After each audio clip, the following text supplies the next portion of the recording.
તુલસીને રોજ પાણી ચઢાવવાથી શું થાય છે? એકથી વધારે તુલસીના છોડ રાખવા શુભ છે કે અશુભ? કયા દિવસે તુલસીના પાન ન તોડવા જોઈએ? જે લોકો તુલસીની માળા પહેરે છે તેમની સાથે શું થાય છે? હિન્દુ સનાતન ધર્મમાં તુલસીના છોડને ખૂબ જ પવિત્ર અને ચમત્કારિક છોડ માનવામાં આવે છે. માન્યતા અનુસાર તુલસીનો છોડ ઘર અને ઘરમાં રહેતા તમામ લોકોની રક્ષા કરે છે. તુલસીનો છોડ ઘરમાં લગાવવાથી નકારાત્મક ઉર્જાનો નાશ થાય છે. નમસ્કાર દર્શકો, ગુજરાતીમાં તમારું સ્વાગત છે. દરેક હિન્દુ પરિવારના ઘરમાં તુલસીનો છોડ જોવા મળશે. વાસ્તુશાસ્ત્ર અનુસાર તુલસીનો છોડ ઘરમાં લગાવવાથી સુખ, સમૃદ્ધિ, યશ, વૈભવ અને ધનલાભ થાય છે. માન્યતા છે કે જે ઘરમાં તુલસીનો છોડ લગાવવામાં આવે છે ત્યાં માં લક્ષ્મીની સાથે ભગવાન વિષ્ણુની કૃપા વરસે છે.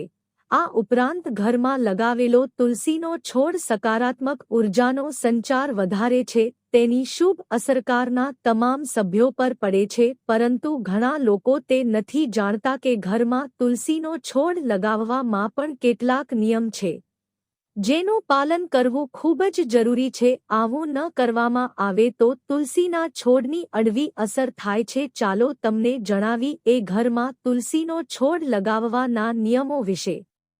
આ રીતે લગાવો તુલસીનો છોડ. તુલસીનો છોડ તમે ઘરની છત અથવા આંગણામાં લગાવી શકો છો. ધ્યાન રાખો કે તુલસીનો છોડ ઘરની પૂર્વ અથવા ઉત્તર દિશામાં જ લગાવો. આમ કરવાથી તમને લાભ પ્રાપ્ત થશે. તુલસીના છોડને હંમેશા સાફ અને સ્વચ્છ જગ્યાએ જ રાખવો જોઈએ. તુલસીના છોડની આસપાસ જૂતિયા કે ચપ્પલ ન રાખવા જોઈએ.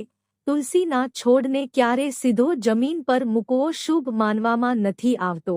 જો તમે તુલસીના છોડનું સકારાત્મક પરિણામ મેળવવા ઈચ્છો છો તો તમે હંમેશા કુંડામાં જ વાવો. આ ઉપરાંત કુંડામાં ઉગેલા તુલસીના છોડને ક્યારેય જમીનથી સ્પર્શ ન થવા દો. તમે તમારા ઘરમાં એકથી વધુ તુલસીના છોડ લગાવવા માંગતા હો તો આ છોડની સંખ્યાનું ધ્યાન રાખવું ખૂબ જ જરૂરી છે. જ્યોતિષશાસ્ત્ર અનુસાર ઘરમાં તુલસીનો છોડ લગાવવા માટે તમારે તેને 1, 5, 7 અંકોની સંખ્યામાં લગાવવા જોઈએ. આ સંખ્યાને શાસ્ત્રોમાં શુભ માનવામાં આવે છે. માન્યતા અનુસાર તુલસીના છોડને ક્યારેય રવિવારના દિવસે કે એકાદશીના દિવસે સ્પર્શ કરવો ન જોઈએ. હિન્દુ ધર્મ માનવામાં આવે છે કે તુલસીનો છોડ માતા લક્ષ્મીનું સ્વરૂપ છે અને માતા લક્ષ્મી ભગવાન વિષ્ણુ માટે રવિવારના દિવસે વ્રત રાખે છે. તેથી આ દિવસે આ તુલસીના છોડને સ્પર્શ ન કરવો જોઈએ અને તેને જળ અર્પણ ન કરવું જોઈએ. તુલસીના છોડને કર્મે લગાવવાનો શક્તિ શુભ દિવસ ગુરુવારનો માનવામાં આવે છે. જ્યોતિષશાસ્ત્ર અનુસાર જો કોઈ આ દિવસે તુલસીના છોડીને ઘરમાં લગાવે તો તેનાથી ઘરની આર્થિક સ્થિતિ મજબૂત બની શકે છે. કોઈપણ એકાદશી રાતના સમયે રવિવારે ચંદ્રગ્રહણ અને સૂર્યગ્રહણ વખતે તુલસીના પાન તોડવામાં આવે તો તેને પાપ માનવામાં આવે છે. માન્યતા પ્રમાણે આ દિવસોમાં તુલસીના પાન તોડવાથી પૂંજાનું ફળ નથી મળતું અને ઘરમાં દુર્ભાગ્ય આવે છે. તે સિવાય રવિવારે તુલસીના છોડને જળ અર્પિત ન કરવું જોઈએ. આ ઉપરાંત તુલસીના ઔષધિ ફાયદા પણ ઘણા બધા છે. પૌરાણિક માન્યતા અનુસાર જે વ્યક્તિ તુલસીની માળા પહેરે છે તેને ક્યારેય અમદૂત સ્પર્શ કરી શકતા નથી. ગરુડ પુરાણમાં ઉલ્લેખ છે કે કોઈ મૃત્યુ પામેલા વ્યક્તિની ચિતા પર તુલસીનું એક નાનું લાકડું પણ મૂકવામાં આવે તો તે મુક્તિના માર્ગ પર આગળ વધે છે. મિત્રો, આવા જ ધાર્મિક વિડિયો જોવા માટે ચેનલને લાઇક અને સબસ્ક્રાઇબની સાથે બેલ આઇકોન પણ પ્રેસ કરજો.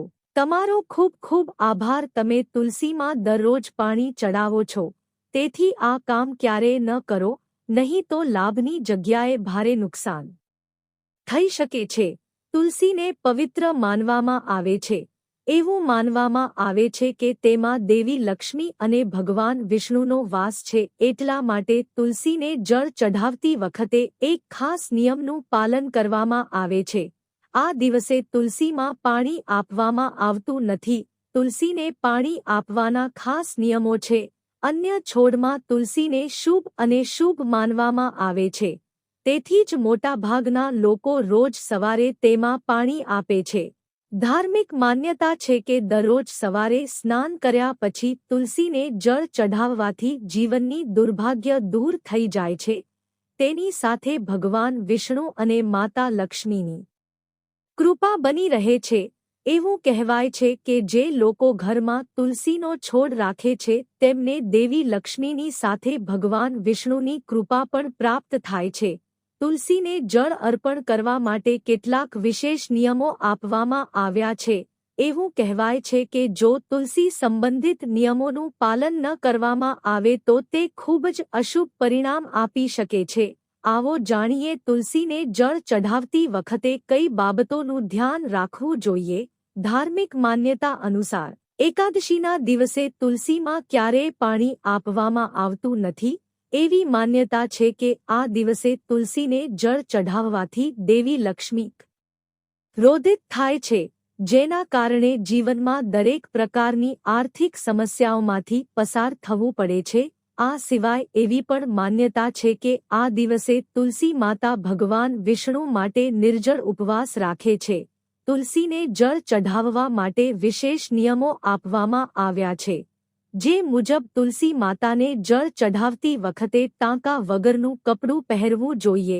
માન્યતા અનુસાર રવિવારે તુલસીમાં જળ ચઢાવવામાં આવતું નથી, કારણ કે એવું માનવામાં આવે છે કે આ દિવસે તુલસી માતા આરામ કરે છે. તુલસીને પાણી આપવાનો સૌથી યોગ્ય અને શ્રેષ્ઠ સમય સૂર્યોદયનો છે. તે સમયે તુલસીમાં પાણી આપવાથી વિશેષ લાભ થાય છે. તુલસીમાં વધારે પાણી આપવામાં આવતું નથી, કારણ કે તુલસી વધારે પાણીના કારણે સુકાઈ શકે છે. એવું કહેવાય છે કે ઘરમાં તુલસીને સરખી રીતે સૂકવવી સારી નથી. જો તમારા મનમાં કોઈ પ્રશ્ન હોય તો તમે મને કોમેન્ટ બોક્સ દ્વારા પૂછી શકો છો. હું તેનો જવાબ આપવાનો પ્રયત્ન કરીશ. આવતા વિડીયોમાં મળીશું. ત્યાં સુધી સારી સંભાળ રાખજો. તમે ખુશ રહો. જય માતાજી. રાધે રાધે મિત્રો. ધન્યવાદ મિત્રો.